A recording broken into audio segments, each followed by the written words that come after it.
think we're literally doing it differently from everybody else. As a matter of fact, moving forward from this point on, I will not make reference to PFF. Ready to get into it? Yeah. All right. We're going team by team. I would be very careful about slinging stuff. Am I going to get sued? We got legal on this? Let's send you out on the right note.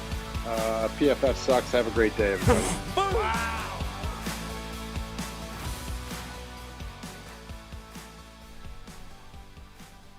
It's draft season, baby. Mock drafts are here. I got to say, every time I see that new intro now, I crack a little bit of a smile, you know? Just JJ Watt. PFF sucks. Have a nice day.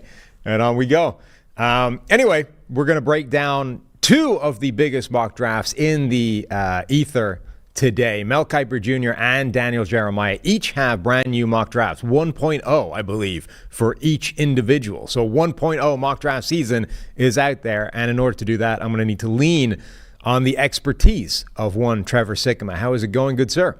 It's going good. This is the first show that I've done since that new intro. So I also cracked a smile because it's the first time that I've really heard it right before we're about to do the show. Also, yeah, I'm very excited about today.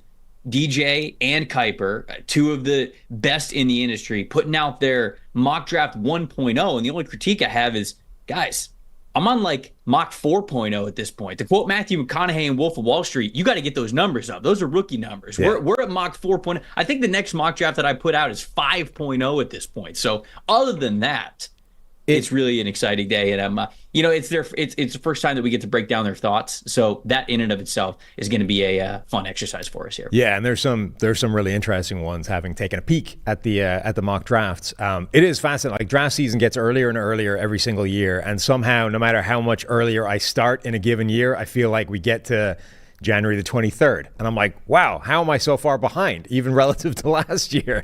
Like we started, you and I, we were doing, draft overview stuff back in September and October. Right. I'm like, I got way ahead relative to a year ago. And now I'm sitting here going, why don't I know any of these people at the bottom of, the first or the second round? I need work. So I sat down yesterday. I was watching a bunch of wide receivers. I think that will be our first position overview whenever myself and Steve do that on the show. But here is mock draft season from other people. Now, one piece of housekeeping, that's what they term it, right? It is the final week to vote for us to win an award. We are a finalist for the best American football podcast in the Sports Podcast Awards. You can find the link either in the description of the show, or it's still my pinned tweet at PFF_Sam. Apparently, it's now doable on your cell phone. It used to be a bit of a pain. You had to do it by desktop. Now it's easy to do by your mobile phone. So we would very much appreciate your vote. We will be bothering you every single day this week to go and vote for us to try and get us to win an award, because I think that would be nice, We could be an award-winning podcast, all of us. And by all of us, I mean myself, Steve, you, Mike in the booth over there, Eli and his PrizePicks, Tyler from wherever he is slacking off right now, the audience, the people listening, and Brad Spielberg. Everybody deserves an award, one that we haven't just stolen from the rest of the PFF building. We would like to win it officially. So please go vote for us. All right, time to get into the draft season, the big storylines. Now, Mel Kiper and Daniel Jeremiah, they both started their mock draft in basically the same way, and I think it's going to be by far the most common way of starting a mock draft, and the one that I agree with at the moment. Caleb Williams, number 1 overall, to the Chicago Bears. No trades in this yet. I imagine that's just for convenience at this point. Like, let's not screw everything up right away in mock 1.0 by having somebody trade up to number 1. So the Bears take Caleb Williams. But then it gets interesting. We've done sort of top 5, top 10 mock drafts, and it goes Caleb Williams number 1, then it goes Drake May number 2, but not if you are Mel Kiper Jr., who went with Jaden Daniels, the LSU quarterback, at number 2 to the Washington Commanders, and not Drake May. So, first of all, I love it. We'll get into whether or not I think this is the right decision or not, because we obviously have them flip-flopped here. Jeremiah went with Drake May. Kiper went with Jaden Daniels at number 2. But I love that we're talking about Daniels this high, because sometimes we'll go through this process, and I was just talking with Connor Rogers the other day about this.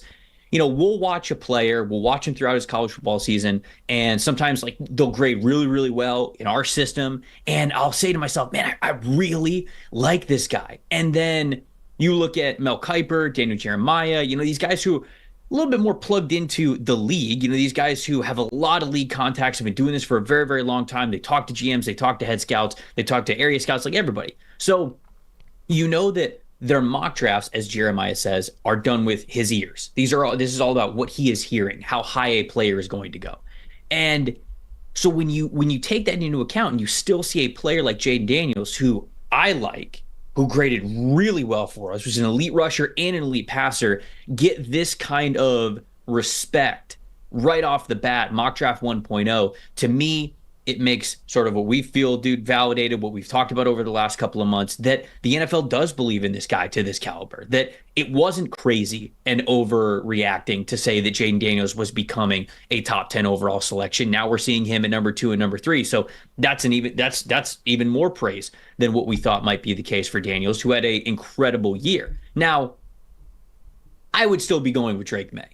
Drake May, I think, just if you want your quarterback to be more of a staple of your rushing attack, like if you really want your ground game to involve the quarterback, sure, Daniels gives you more of that ability. He had over 1,300 rushing yards, a lot of rushing touchdowns, a lot of rushing first downs, a lot of forced missed tackles. He's just a more dynamic runner. But Drake May, when he comes to efficiency of running the football, being mobile, still being able to pick up first downs, May had just 7 less first downs than Jaden Daniels did this past year. The yardage wasn't even half, but still was efficient there. I think he had 1 less rushing touchdown than Jaden Daniels did. So I think people look at Drake May and they say like, oh, this is your prototypical in the pocket passer. No.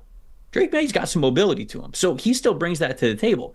And then when you factor in, okay, Drake May has now had 2 years back to back where he has led the country or been near the very top. I can't remember if he absolutely led the country this past year over Michael Penix, who had a couple of extra games, in big time throws. So that this guy's got the arm, the mentality, the vision, the feel, understanding of defenses to really attack deep down the field. But he also consistently attacks over the middle of the field as well, more than Jaden Daniels does. Daniels is more of a to the sideline guy, which is fine. I don't want to take that away from him, but in order to really unlock your arm talent, unlock your potential, unlock those every throw in the field that you'll sometimes hear people say as a cliche, you have to be able to attack over the middle. And May did that more consistently than Jaden Daniels did this past year. So all of that to say, I'd still be going with Drake May. But I do love that we're even having this conversation because I think Daniels is a dynamic player who, man, if this continues in the NFL, if what we saw this past year is kind of the baseline of what he is going to be and who he is going to be as a player, this is a franchise-changing type of a player and somebody who could take you to a postseason. Yeah, I haven't seen enough of Jaden Daniels to really focus on him, but I'm really interested in taking it sort of almost from the other side of the equation and saying, I do think it might be time to have a conversation about whether Drake May is actually QB2 in this draft class. I went back and started looking at May and Caleb Williams yesterday as well. And I think it really is, to me anyway, it's clear that Caleb Williams is QB1 and there's a significant gap between him and Drake May. And the more I watched of Drake May, the more I was sort of wondering, okay, there's a lot to like here, but I mean, is he actually as good as people are talking him up to be? And I don't know about you, but I'm starting to feel that with all the extra information and data and recent history of quarterbacks coming into the NFL, I almost feel like we know less now than we've ever known before about what actually makes a good quarterback at the next level, right?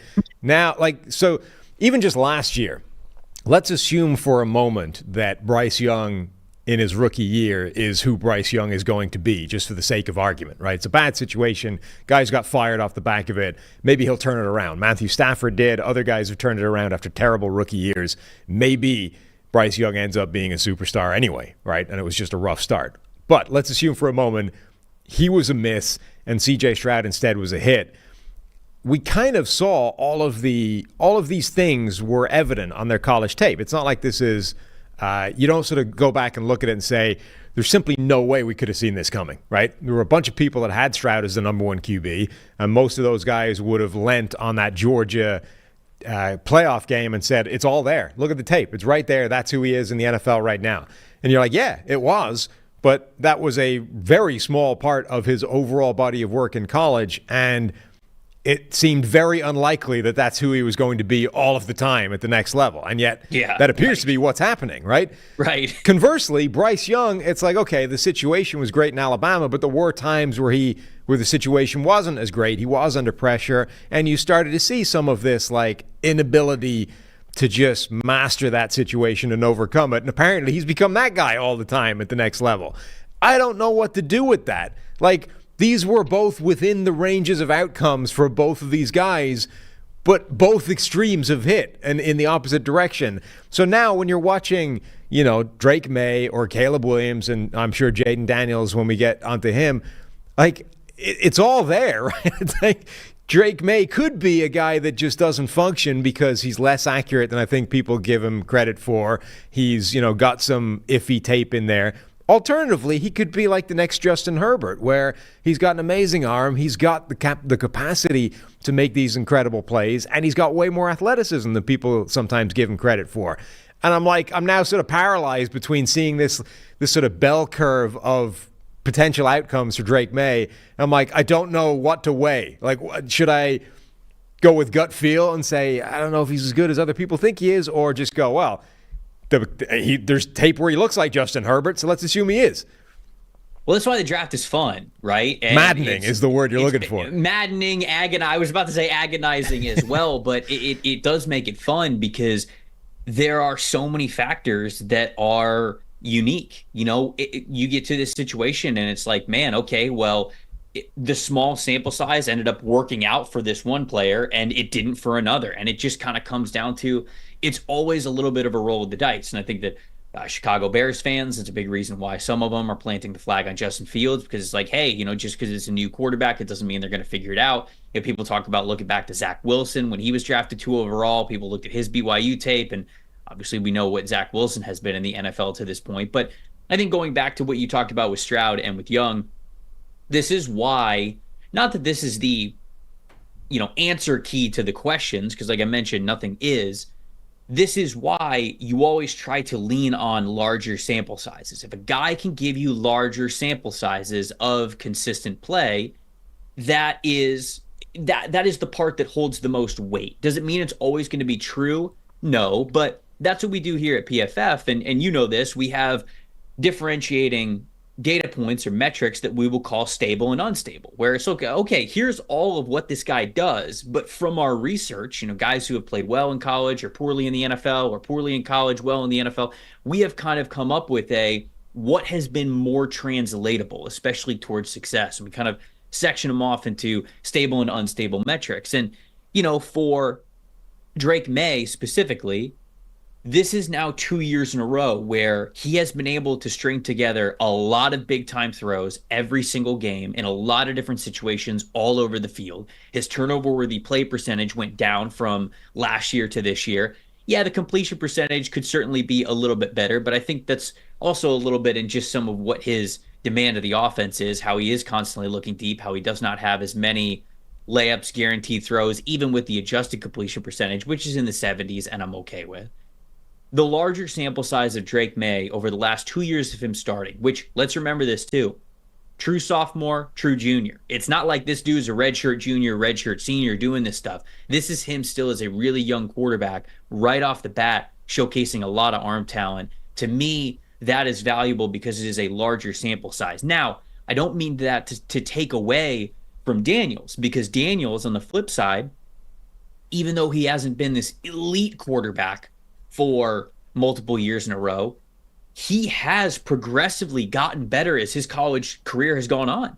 The first time that he was a starter at Arizona State, he was just a rushing weapon, and then when defenses would kind of come in on him, he'd uncork a deep ball, but that was basically it. There were no progressions, there was no passing proficiency, there was nothing like that. It was kind of that story at Arizona State. And he goes to LSU, really takes to heart honing in on those turnovers, making sure those turnovers are low. And then, so not this past year, but the year before, He had one of the lowest turnover-worthy play rates in the country, but he really wasn't pushing the ball. The adjusted completion percentage was up. The average depth of target was way down. This year, he kind of gave you the best of both worlds, and so you don't want to take too much away from him, but it is a small sample size. It is 1 year. So Jaden Daniels is very similar to the conversation that we had with CJ Stroud in that, like you mentioned, people looked at that Georgia game and said, what do we do with this? This is the last game that he played in college. It was against the best defense that he faced. It had the most on the line.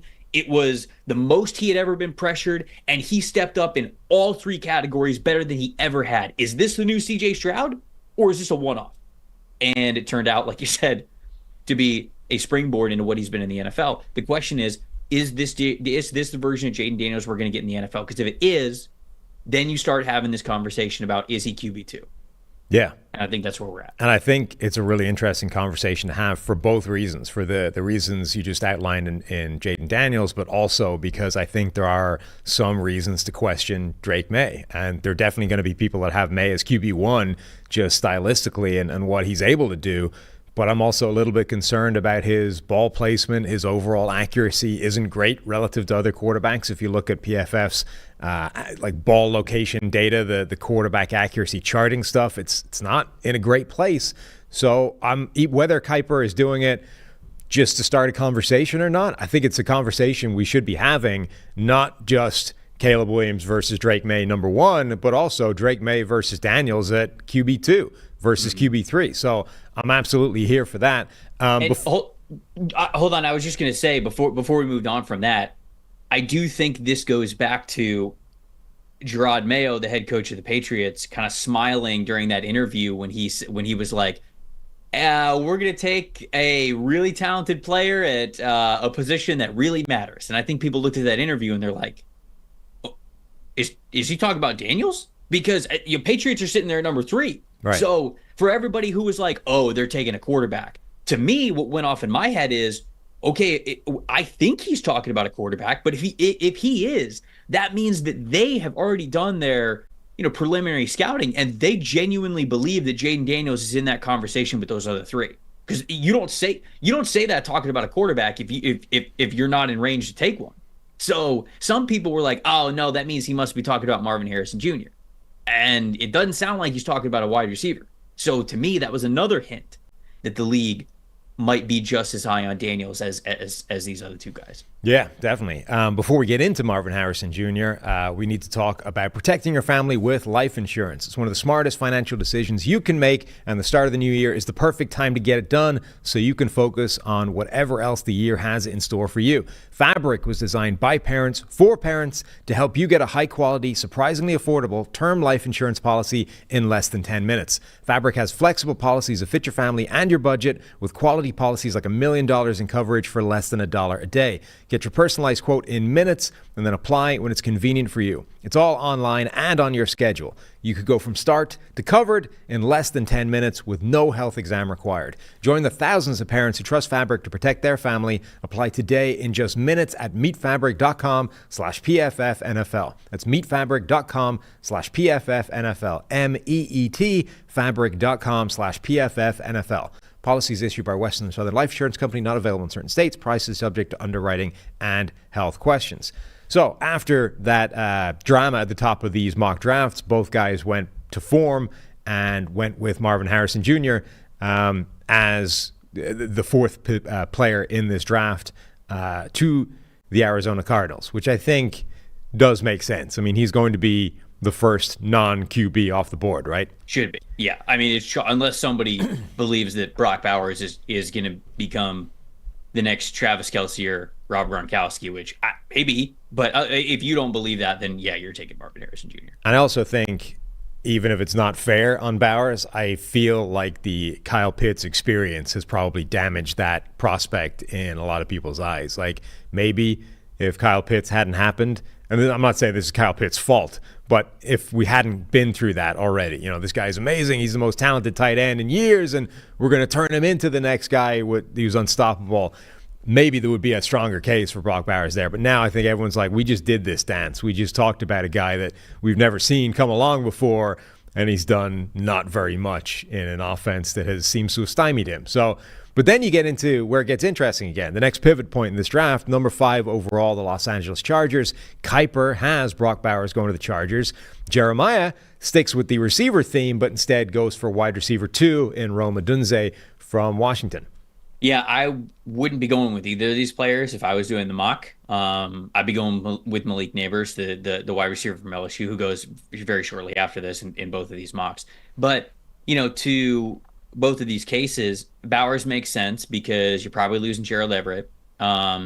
You just want another guaranteed stud of a receiver, honestly, in Brock Bowers. And if you're losing Gerald Everett, maybe you like the flexibility of being able to play him in line, being able to play him as a wingback in the slot, all of that. You're probably going to lose Mike Williams. You probably got to cut him because he saves you like 18, 19 million. So you're probably moving on from him. You're going to need somebody other than Keenan Allen that's not Quentin Johnston going into next year. You certainly hope that Quentin Johnston's going to be better, but you can't just be like, yeah, Quentin Johnston's got this. He's going to bounce back. You want him to bounce back and have somebody else. That's ideally what you would want. So Bowers makes sense. I mean, you talk about large sample sizes. Last 3 years in college football, true freshman, true sophomore, true junior, elite PFF grades every single time. I mean, there's a case, and I know that this has been written over at PFF.com, like, there's a case for him. Is he the best college tight end of all time? And I kind of think he is. Like, there are guys, obviously, that have more stats than him who either played a little bit longer. But when you just talk about overall talent level, what this dude is over the middle and for yards after catch is pretty rare. So I understand why Kiper is leaning this, because even when I go through mock draft exercises, I love Brock Bowers. Brock Bowers is probably going to end up being a top 5 player for me off of film grades in this class. And I don't know where to put him in mocks in the top 15. I get to 12, 13, 14, and I'm just like, I got to get this dude off the board. He's way too talented. But what do you do with a tight end at that point? So that, he's going to be a very, very intriguing piece where I think his range starts here at number 5. I don't know if he ultimately goes number 5. But then on the flip side, Rome Odunze, I mentioned Mike Williams probably gone.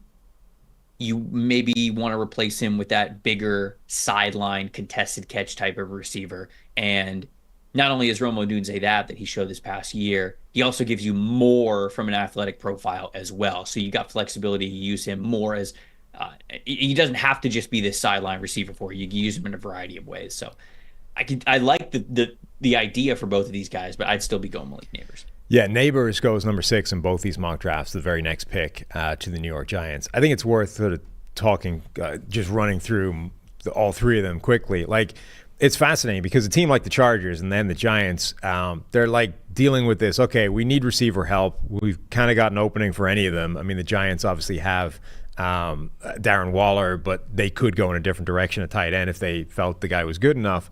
So you're basically left, well, what do we want? All these guys are elite. What do we actually want from the position?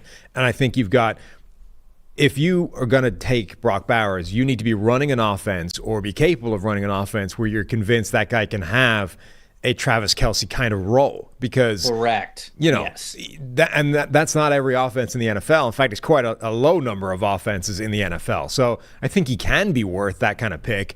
But everybody has need for an elite X receiver, which is what Rome Odunze is capable of being, right? That fits every single offense in the NFL as your primary target guy. So every team is going to want, or is going to have him valued at a top 5 kind of pick overall if they think he's that guy. And the Neighbors is interesting because I went back and watched him again after, we did those overviews earlier in the season. And I still had the same concerns from his tape that I did then. I think Odunze is wide receiver 2 for me, and Neighbors would be 3 at the moment. He's an amazing talent. Like, his movement skills are sick. His ability to run after the catch is amazing. Like, he's got a lot of high-end skills. He just lets people into his pads way too often. He doesn't use his hands to defeat press coverage. He tries to shrug out of it and get around it. You can't do that in the NFL. They're too good. You might win a few times, but at the moment, I would have fairly major concerns unless he learns how to do that, that's going to be holding him back early in his NFL career. Now, you say, look, it's not a big thing. We can teach a guy how to do that. But my point would be Odunze is already good at that. And he's still, an athletic freak and maybe better at the catch point. So I'm going to go with that guy who I've seen do it versus the other guy who maybe can do it. Yeah, I just think kind of what you're talking about there, the reliance on those, speed dips instead of really using his hands to fight off press coverage and early contact in the contact window. Like, all that stuff is really teachable. And I think Neighbors is going to be one of the youngest in this draft class. I believe Neighbors is only going to be 20 years old on draft night. So it's like, this dude's still a really young football player too. I can't get over. You mentioned that he's got sick movement skills. I just can't get over that, man. There are very few players that I have watched both in the league and just coming through the NFL draft that have the ability to change direction while also either maintaining or accelerating speed the way that he does. And if you are able to do that at the level that he does, you are just a separation artist. And when we talk about things that translate in the NFL, especially playing wide receiver, the aspect of playing the position that translates the most is, do you know how to get open? And that can come in a variety of ways. Some guys are really great at, right, like Puka Nacua, right? Like Puka Nacua gets open not because he's a crazy athlete, but because he understands route concepts, he understands leverage, he understands defenses, soft spots, like all this kinds of stuff. But the ones that can separate off of just athleticism alone are rare. And I think worth picking very, very high, especially if you do your research on them and you know that they've got the drive to be great, the drive to be better. And if that's the case with Malik Neighbors, he's wide receiver 2 for me. Last two picks in this top 8 are the same for both mocks. Each team went with Joe Alt, the Notre Dame offensive tackle, to the Tennessee Titans. This, I think, would be an absolute dream scenario, by the way, for the Titans, that picks 1 through 6 are all wide receivers / tight ends and quarterbacks, and they get their pick of the offensive lineman, which in this case, both mock drafters have gone for Joe Alt. And then Atlanta, number 8 overall, both mocks have them taking Dallas Turner, the edge rusher from Alabama. I think the Joe Alt one is a slam dunk to me. It's maybe you might take Fashanu if you preferred him and his pass protection skills, but you're going to get whatever your choice of the best offensive lineman in the draft is at number 7 in this scenario. Turner to Atlanta is more interesting to me. Again, he's another one where I didn't love his initial tape.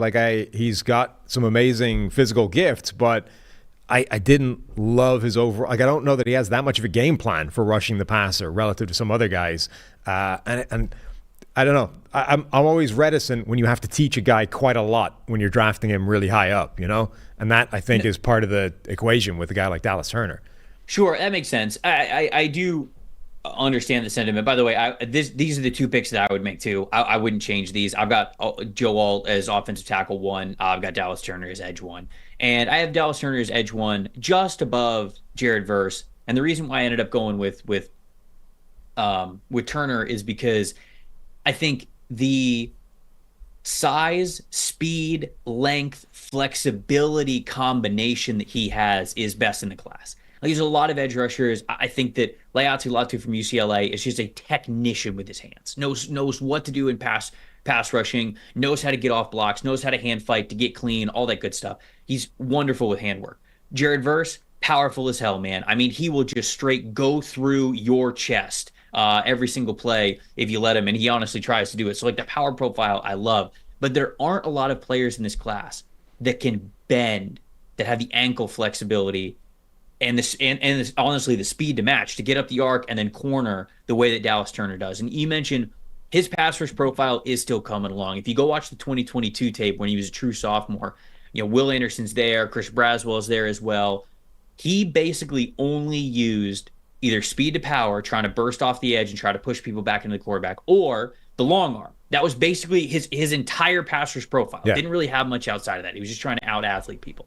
This past year, I think he's gained weight. I feel like he's gained almost 10 pounds. I think he's around 250 now instead of 240. So you see that added strength in his power profile, even when he's doing speed to power moves. He still bases what he does off of that long arm. But now I have noticed he has some counters to that long arm. He has some plans where, okay, first couple of times I'm going to get right into you and I'm going to use length. And then these other times when the offensive lineman tries to flash their hands early or tries to overcommit to try to make up for that length, that's when you're able to dip right underneath them, or that's when you're able to swim the hands away or club the hands away. So I don't see that as much, but I have seen progression there. And Dallas Turner, again, a young player in this draft class, it makes me feel as though, man, that progression can continue in the NFL, and he can continue to add some of those pass rush moves. I agree with you. You'd like to see a little bit more, but again, the natural gifts that he has, that's the stuff that's not teachable. I could teach you how to rush the passer with different moves and counters and setups like that. Latu's draft stock is going to depend a lot on being medically cleared by everybody. But, you know, if my medical staff came to me and said, I have no problem with this guy, he's good to go, I would absolutely be drafting the UCLA edge rusher Latu over Dallas Turner at this point. I think he's clearly got better tape at this stage, and the only concern for me would be medical stuff.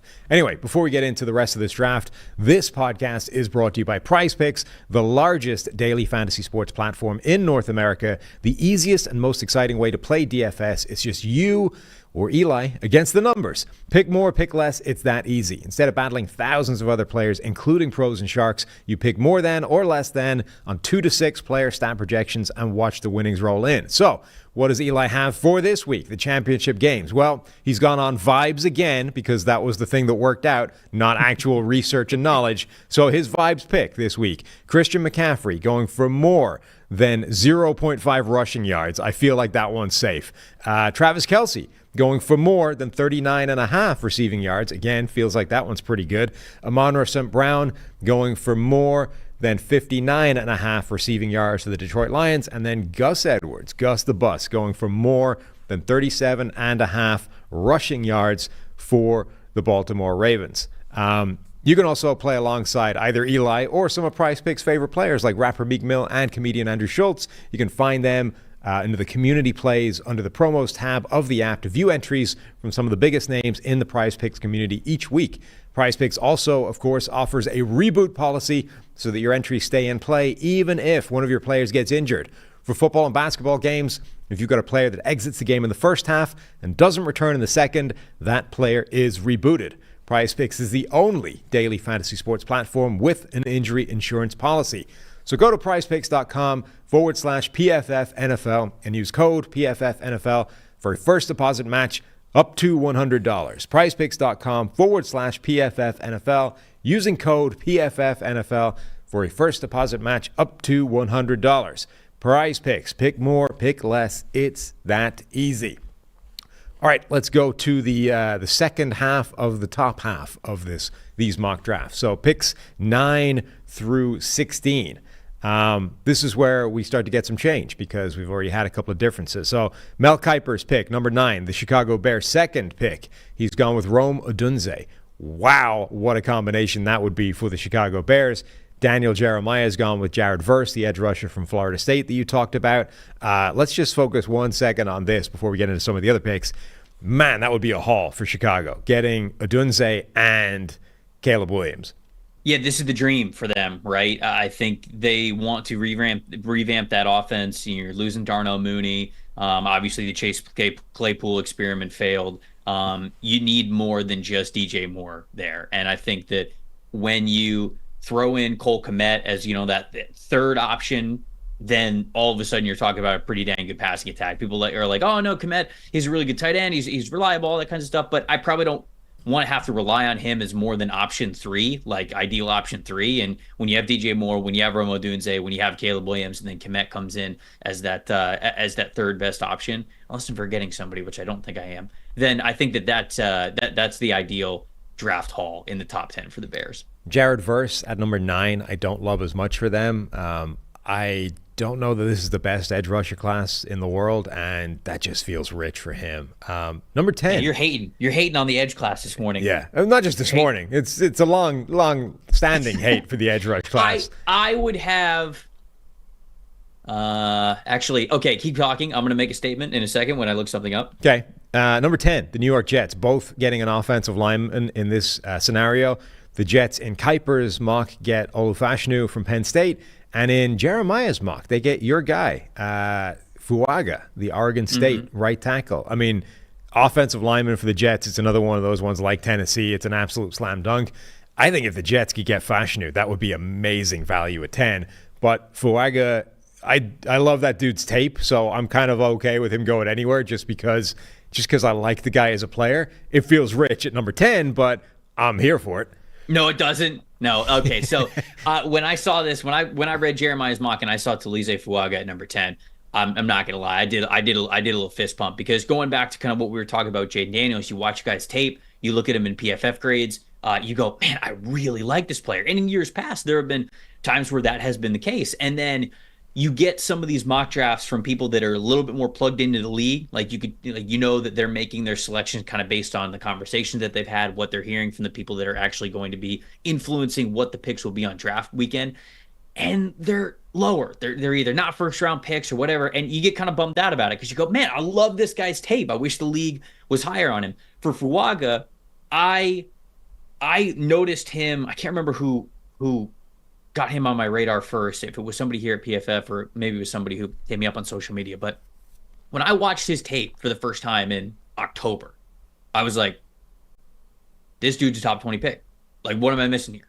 Power profile, not going to be scared of NFL strength. He's going to be able to dictate all sorts of matchups one-on-one on the edge. Yeah, sure, okay. The feet are a little bit slower than it is for other players, but I think he covers plenty of ground. I think he can stand his ground really well. Obviously a great run blocker. He plays the position with an attitude that you absolutely want to be an ass kicker in the league. Like, all this, he checks so many boxes. I was like, this dude's a top 20 player. And I was very happy to see that in certainly DJ's mock. I think he's in the 20s in Kiper's mock. That at least he is known as this first round player and kind of renowned like this. So I love the Talize Fuaga pick. By the way, what I was looking up was I would have taken Dallas Turner, this year's Dallas Turner and this year's Jared Verse over any edge rusher that's not Will Anderson last year. Would have taken him over Tyree Wilson, easily would have taken him over Lucas Van Ness, would have taken him over Will McDonald.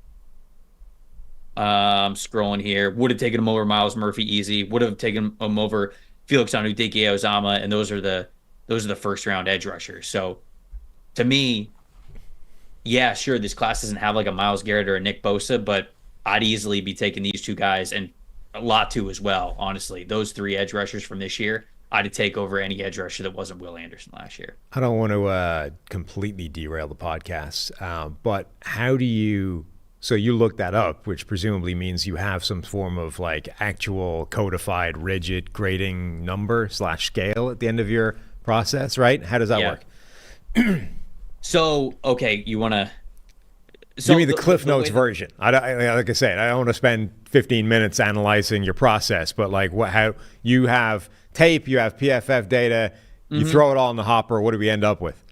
Yeah, so I mean, a lot of what I do is based off of what I see on film, and a lot of the PFF data allows me to look in a certain area, like, okay, a pass rush win rate, a run stop percentage. Normally, it allows me to kind of like focus in a certain area of film, because whether it's a grade, whether it's a statistic or a metric, whatever, even like combine stats, like length, size, 10-yard splits, vertical jump, 3-cone drills, like all of these things, you have to find all of them on film. Like, if he could run a quick 3-cone, okay, I've got to see the ankle flexibility. Where can you corner? Can you stop on a dime? Do you have that ability? Is that in your tape? Because if it's not, I don't really know what to do with you. Sure, you tested well without pads on because you trained well for the combine, but unless you can put it on the football field, I don't know what to do with you. Explosive scores, like 10-yard splits, 40-yard dashes a little bit, but that's a little different. But specifically 10-yard splits, the vertical jump, the broad jump, like if you're able to do that, do you have an explosive first step? If you're an edge rusher, do we see that? If you're a wide receiver, do we see that? If you're a running back, do we see that? So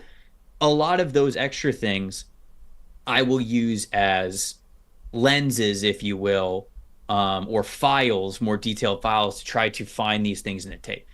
Mainly what I bet on is what I see on film. And I've got different traits for edge rushers that I'm judging. Now, all of these traits are scaled a little bit differently because I believe that some are more important than others when it comes to, okay, this is sort of a non-negotiable. Like, if you don't have this, you have a much less chance of succeeding at the NFL level. But some categories that I have for edge rushers: first step, flexibility, hand usage, pass rush moves, counters, play strength, lateral ability and change of direction, length, like how much do you have and do you use it well enough? Competitive toughness is a big one, tackling, run stopping. So these are categories of film grades that I fill out for all of these players.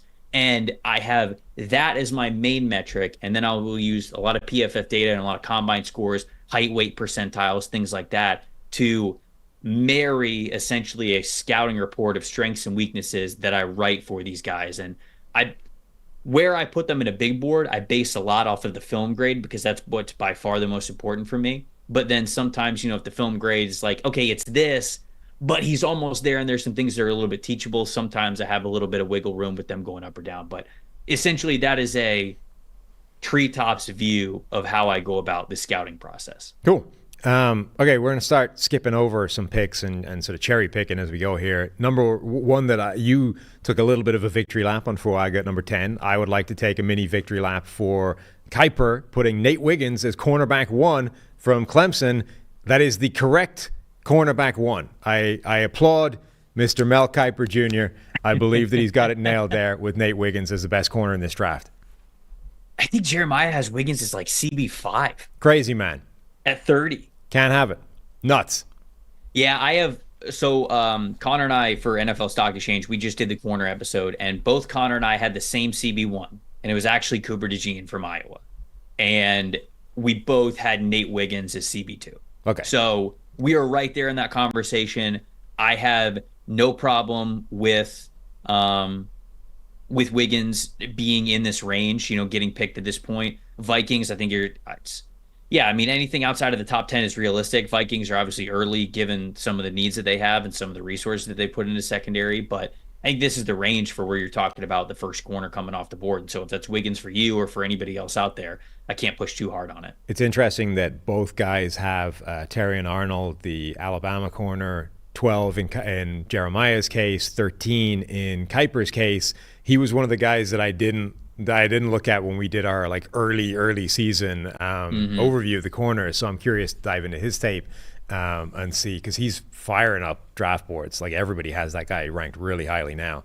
League's gonna love him. He's young. He was just a redshirt sophomore. I mean, crazy athletic skills. If you have Nate Wiggins as CB1, you're probably gonna have Arnold CB2, if not CB1, right there with him. It's basically they're sort of the same prospect, except I think Arnold's got much more.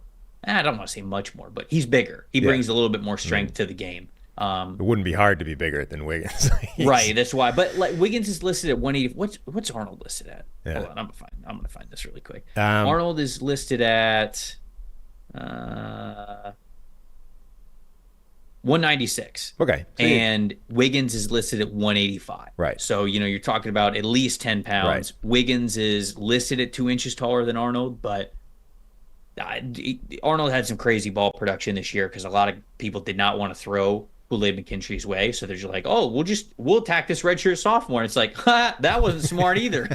That wasn't going to work for you. And they're like, oh, okay, we'll attack deep. Nope, Caleb Downs is right there. So that's stupid too. So yeah, it was pretty crazy secondary for Alabama this year. So Kiper has Denver taking Latu, the edge rusher from UCLA that we talked about before. Then a couple of picks that get really interesting to me. DJ Jeremiah has Bo Nix going number 14 to the New Orleans Saints. So it's QB4, but it's in the top half of the draft. That I think is a pretty fascinating. There's a lot of people. It seems like now there's an arms race to be highest on Bo Nix. Everybody that I see loves this guy, and I can only conclude that means he's going to go high. Yeah, 80 should. He should.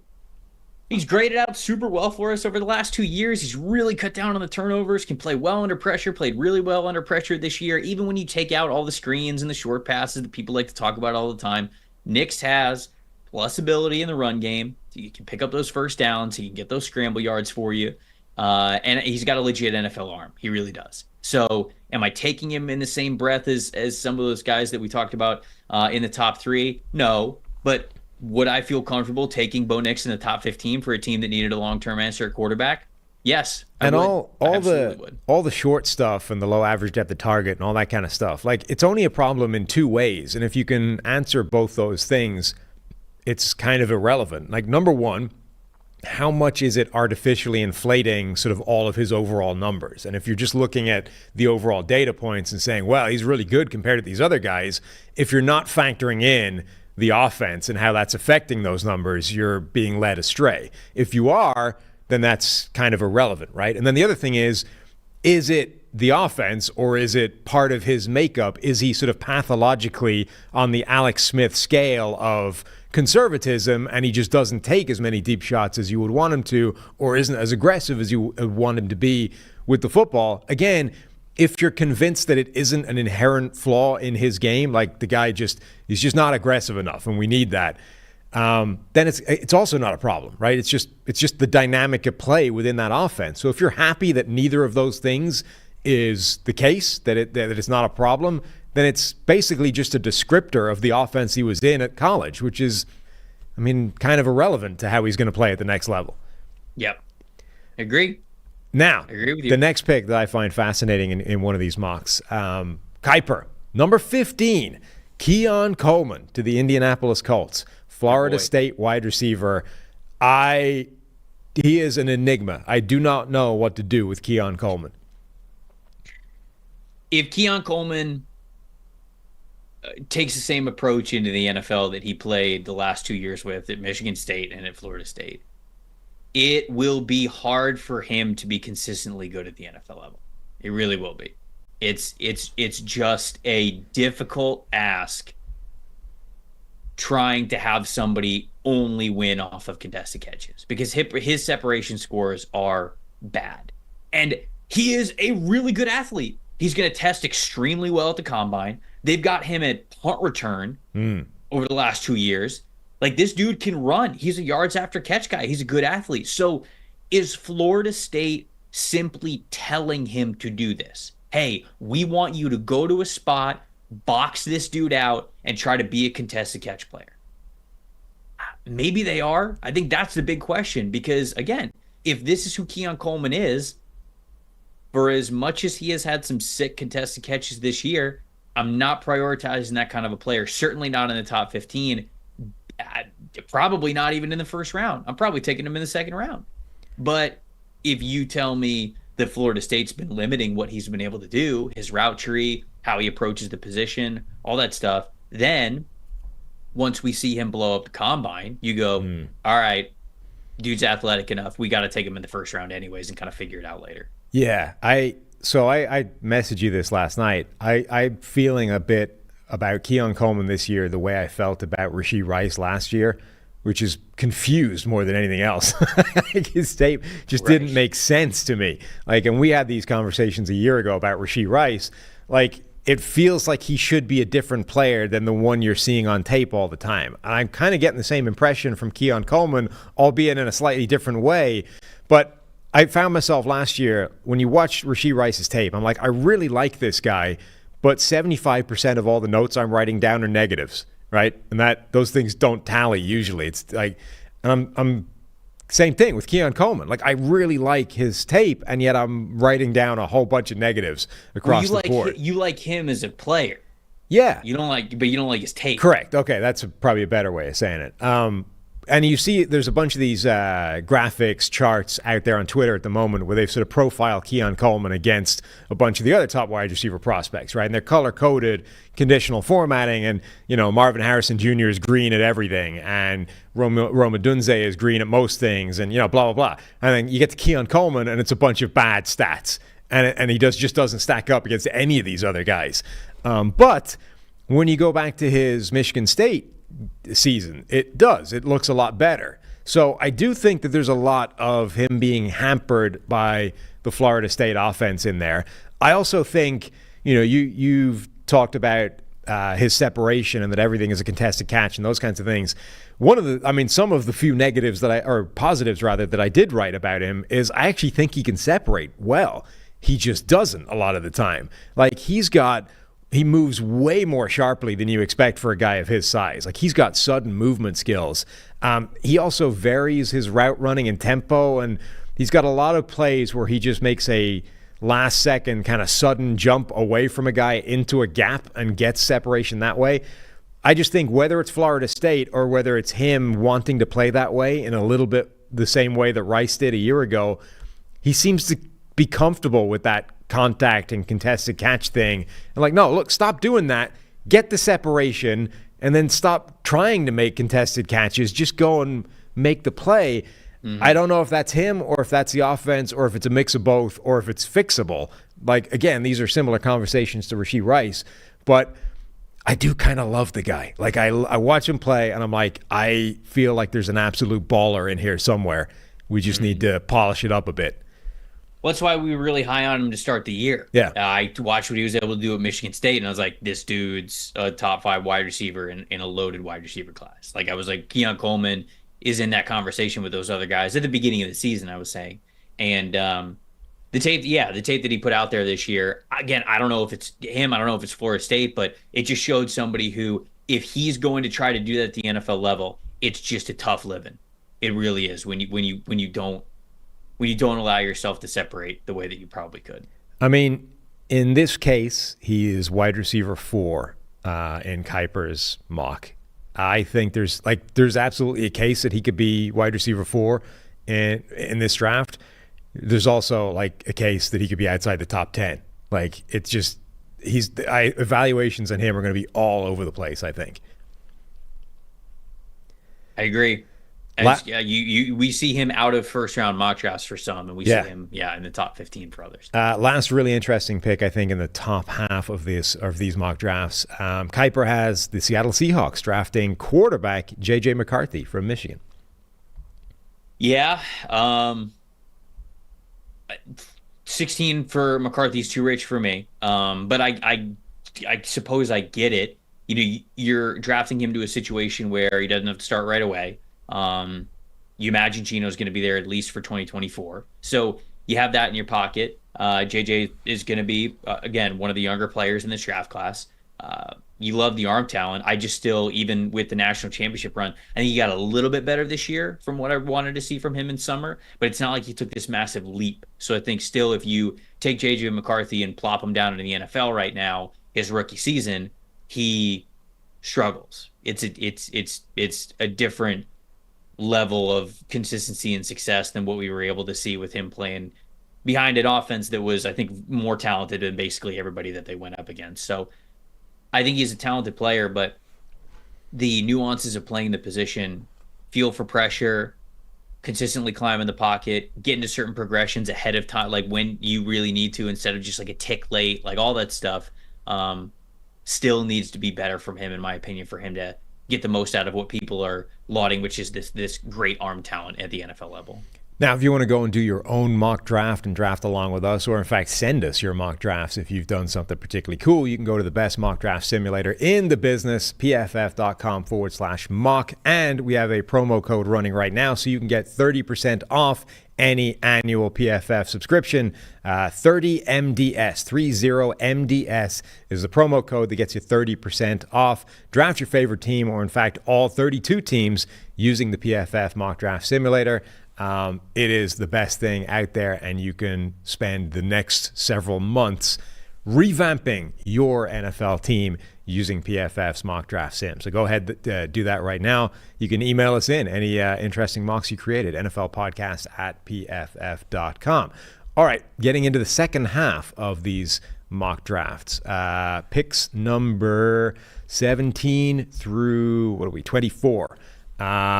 Let's fire these up, and then you can identify a couple of picks here that you want to talk about. All right. So from DJ's mock, I like Latu going to the Rams a lot. I was a big Byron Young guy coming out of last year's draft. Not that he should have been a first round pick or anything, but I'm glad that he got an opportunity to play. I think he's really explosive. Having him on one side, Latu on the other makes a ton of sense. DJ going with Amarius Mims for the Steelers, it's fine. I think it's a secondary option. Like, I love the idea of the Steelers getting a corner, but DJ had a lot of corners go off the board already. So if that's the case, it gives you a good look at a scenario of, okay, what do the Steelers do? Said he has them going offensive tackle there.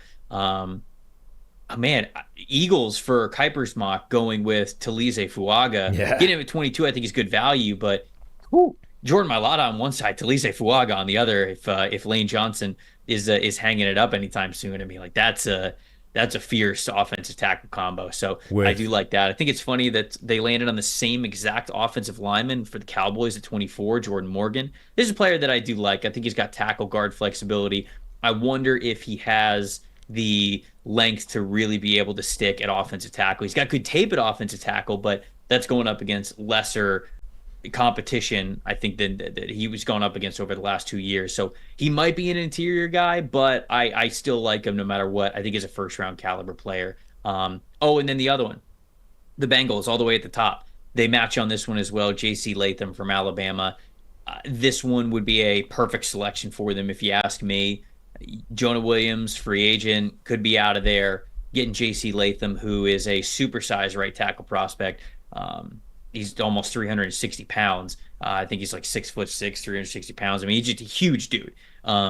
People, I think he gets a bad rap because in that Michigan game in the college football playoff, he was the one who got blown up on the right side of the line of scrimmage, who got pushed right back into Jalen Milroe's lap. And I think people look at that and be like, I'm supposed to draft that guy in the first round. I went back and I watched the rest of his game. It was a very impactful game from him, like in a good way. I mean, he is just one-on-one, taking edge rushers out. They're running behind him with key runs, whether it was QB design or whether it was handoffs. Like, he's getting to the second level and making blocks on linebackers. Like, he's good. He's a good football player. He just had a really bad play. For whatever reason on that play, the ball was hiked, and I think there's a moment of hesitation from him where he turns his head like for half a second to look inside at what the defensive lineman is doing to his left. And by the time he got back around, the edge rusher was just already in his chest and was able to push him back those 2 feet. And I actually thought he did a nice job of kind of like catching him. I think he loses his balance at the end, but it was kind of too late at that point. It was like that second of hesitation, because he wondered if the guy to his left was going to be able to shoot the gap between him and the guard. So he kind of like looked to make sure that wasn't going to be the case, which it's hard to blame him for, because if that guy gets through that gap, plays over anyways. So he's kind of taking that, who has the quicker path to the quarterback. That's why he looked over there for a second, and it was just a really bad play. So I wanted to make sure everybody out there does not totally kill him for that one play. He's still a good player. He's still a first-round player, and I do like him for the Bengals. Yeah, it's interesting. There's a lot of sort of synergy in this section of the draft, at least in terms of positions, if not necessarily the same player. Both mocks have a cornerback for the Jags, Cooper DeJean versus Mitchell. As you said, J.C. Latham, both mocks have him going to the Bengals at 18. Both mocks have the Rams taking an edge rusher. In Kuiper's case, it's Verse. In DJ's case, it's Latu. Where else have we got? We got both mocks taking an offensive tackle for the Eagles. I agree with you. I think the idea of Mailata on one side and Fuaga on the other side with Stoutman coaching them both up, that just feels too good not to see. We need to make that happen. I don't care how it works, but let's just do that now. Let's pencil that one in now, and then the rest of the first round can fit around it once we get to April. But that needs to happen right now. DJ has the Eagles going with Tyler Guyton from Oklahoma instead. And then the final one, as you said, the Cowboys, each of them settled on Jordan Morgan at that spot as well. So it's kind of interesting, even deep into the first round, we're pretty on the same page in terms of needs and or the players that are available at those spots. Yeah, these mocks didn't differ as much as I thought they were going to for 1.0 mocks. But I think it's because, like you said, one, people get into draft season a little bit earlier. And two, I think this draft sets up really well for teams in the back half of the first round to find some players that make a ton of sense for them. There's a few positions or players at least where they do, differ fairly wildly. If we fire up the final 8 picks of this mock, we talked about before, Kiper had Nate Wiggins going number 11, I think, to the Minnesota Vikings. DJ's got him at number 30 to the Detroit Lions. So that's a fairly wild swing. DJ, I don't think, has Keon Coleman in the first round at all. As we said, Kiper had him, 14, 15? 15 if it was to the Colts. Yeah. So they do differ on a couple of players in fairly significant ways. It's just that everything else seems to be fitting fairly neatly into place. Who else jumps out from this this final 8 picks? Packers going offensive lineman in both of these situations instead of a secondary player. Yeah. When for both of these guys, I think there were a lot of secondary players on the board. For the Packers, Cooper DeJean was still on the board for Jeremiah's mock, and he went with an offensive lineman instead. For Kiper's, Quinyon Mitchell, and Ennis Rakestraw Jr. Like, those guys are still on the board. He had them going with Kingsley Suamataia from BYU. So offensive lineman, no matter what, for the Packers there for both, that really jumped out to me. The rest of them makes sense. I was very surprised that Jeremiah went with an interior defensive lineman for the Bills instead of a wide receiver. The Bills need a wide receiver. So if they address it in free agency, then that's fine. But yeah, it's tough to have them taking a defensive tackle, seeing what we saw the other night, where it's like, man, there's basically anybody other than Stephon Diggs, and even Stephon Diggs had that one deep pass that he dropped. Like, it's got to be a better group next year if they want to be serious about getting further and getting to a Super Bowl. So that was one that definitely stood out to me. The rest of them, I don't know, it makes a lot of sense. I think Ennis Rakestraw Jr. is a great fit for the Ravens, as Kiper has there. Cardinals going Tyler Guyton for Kiper's mock is interesting. I guess you're playing him at right tackle. You're swinging Paris Johnson Jr. back over to left tackle, which you can do. That's I had not thought of that combination before. Bucks. So the Buccaneers going Chop Robinson in Kiper's mock, Ennis Rakestraw Jr. in Jeremiah's mock. I'm not as high on Chop Robinson as this. I think he's more of a day 2 player. I think he's a really great athlete, but I still think he's got a lot to figure out to win with more than just athleticism at the next level, even though his athleticism is top tier, elite. But I do think edge rusher is Tampa's top need. I really do. So I understand why Kiper went that direction. By the way, the Cardinals ending up with the 27th overall pick out of that trade from a year ago is fairly wild when you consider what the expectations were. There is no way the Cardinals thought that was going to be the case. I don't think anybody could have expected that to be the case. They probably thought they were getting pick 18 at the highest. Right. At the highest, and is 27. And from Houston's point of view, like, I don't imagine they could possibly have imagined that they were giving up pick number 27 instead of, something in the middle of the first round in optimistic terms. I mean, we thought they might have 2 top 10 draft picks when that happened, and instead they end up with pick number 27. The other thing I find slightly funny is that they have different order at the bottom of the draft. Like, they don't have the same mock draft order. Yeah, one of them has the 49ers, and then the other one has, like you said, the Ravens. I want to give you an opportunity to talk a little bit about Cooper DeJean because he's going to be a fascinating topic in this draft. The opinions on him are kind of all over the place, but I mean, the reason it's going to be a topic is obvious, right? He's going to be the first white cornerback to come along who is a high-end prospect in decades, right? Like, Jason Sehorn is always talked about as this last guy, the last white starting cornerback in the NFL, and Jason Sehorn retired like the end of the early 2000s, right? Jason Sehorn was only a second-round pick. So if DeJean goes in the first round, I don't know how far we have to go back to find the last first-round white cornerback. And obviously, whenever you're talking about that, it's like, well, the thing that comes up is he's not as good an athlete as these other guys. That's the failing. That's why white guys aren't playing cornerback anymore. But you had a big thing on the stock exchange, NFL stock exchange with Connor Rogers, which I would encourage all of our listeners to go and listen to and download, where you were sketching out essentially not just his football athletic accomplishments, but his athletic accomplishments across a variety of sports. Yeah, he was a 100-meter dash runner, and he ran just over 11 seconds in the 100-meter dash. So, like, not crazy fast, but still really great athlete. I think he was a long jump state champion as well. He owns his high school's most points scored in basketball, and he is ahead of Harrison Barnes on the state's all-time scoring list for basketball. He's a crazy basketball athlete. Ryan, our producer over at Stock Exchange, found an old clip of him throwing down, I think it's a windmill dunk, like in game in high school. And it's like, okay, didn't think you had that in you, buddy. And then on the football field, he played like every position. He was like the punt returner, the kick returner. He was a corner. He was a safety. He played wide receiver. He played quarterback. Like, it's just, he is such a natural athlete. And no, you're going to be able to find, there's going to be faster corners in this class. Like, we're going to get to the combine, and I think DeJean's going to test really well in a lot of areas, but you're going to find some guys who are a little bit faster than him, maybe a little bit quicker than him. But it's the fact that he has that all around nature to him as an athlete at a high level.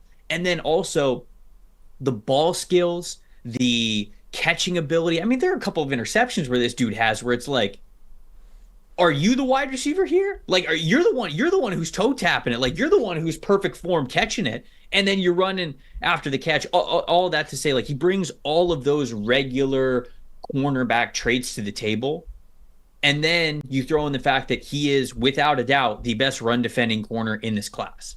So you throw that in and you go, all right, well, he kind of has to be a first round corner at this point. He gives you takeaways. He's really high football IQ. He's got size. He's got great run defense ability as well. So, yes, you're going to hear people talk about, is he a safety? Is he a slot corner? Is he an outside corner? He can play all of them. I genuinely believe he could play all of them. And to me, he's a situational player where you could say in base formation where you only have two outside corners, he's playing outside corner in that setup. And then if you've got to go to nickel, you kick him inside. You let him play nickel.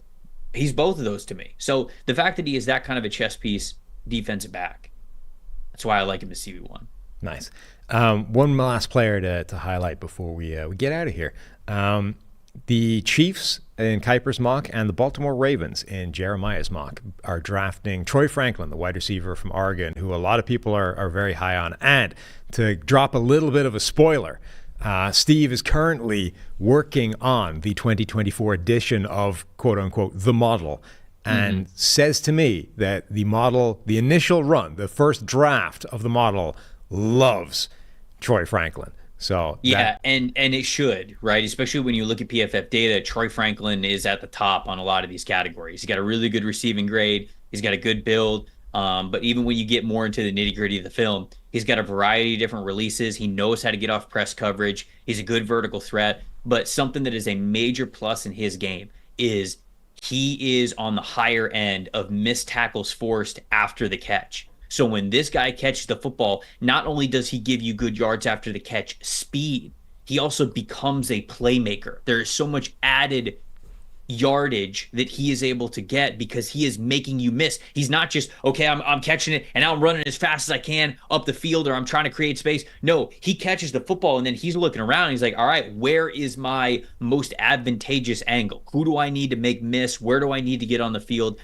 To me, Troy Franklin is just like a true playmaker. And here in these two drafts, Franklin is going towards the end of the draft. I could see him being a top 20 pick, or maybe deserving of being a top 20 pick is the better way to put it. So I can fully understand that Steve's model loves Troy Franklin. Now, in honor of this Baltimore pick at the end of the draft, we have a Baltimore-themed offer for our good listeners here. Are you being a more of an Eastern Seaboard kind of person, Trev, are you familiar with the good people of Jimmy's Famous Seafood? I am not. No, You're not. Educate me, please. Oh, dude. Okay, so the offer we have for people, using the promo code PFFNFLPod gets you free shipping on anything over $125 at the good people of Jimmy's Favorite Seafood. You go to there, jimmysfavoriteseafood.com. You get boxes of awesomeness shipped nationwide. They specialize in crab cakes, right? And you know, a lot of crab cakes, frankly, suck. They taste more of breadcrumbs and filler than crab.